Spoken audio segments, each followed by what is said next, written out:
ještě jednu věc a teďka teda ještě třetí věc a doufám, nebo tady jsou lidi, kteří jsou jako v mým věkové kategorii a hrozně některý a s kterým jsem si hrozně sednul, protože spoustu hudby, kterou my známe, tak spousta mladých lidí okolo mě nezná. Na to není nic špatného, jo, ale že mě prostě to jako tak navadilo, tak možná já jsem měl hrozně rád Frantu Sahulu, který už tady s náma není, prostě, tak a doufám, že to znáte, jmenuje se to Sovět Mazutu, vám to co dělají, tak Sovět Mazutu, Franto, máme tě rádi, díky za tu skvělou hudbu, kterou si tady prostě nechal. A ty Sovět Mazutu.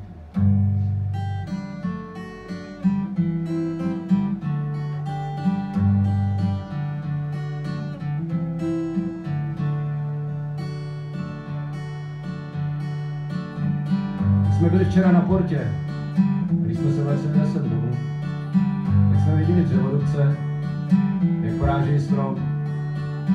A ten strom plakal.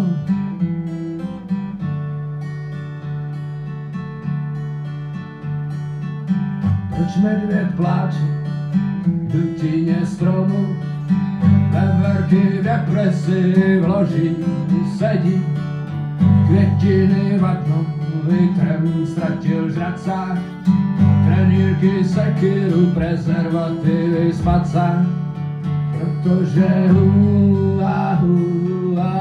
v sobě mazutu houkaj.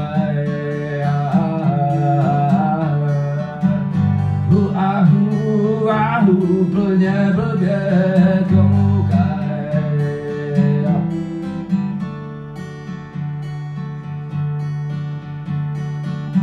A jde sklesle lesní tišinou a cestou sbírá umrlé zmije.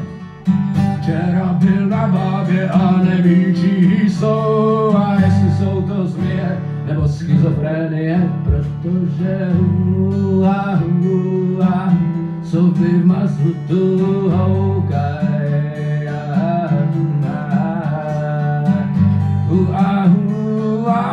Plně blbě koukaj.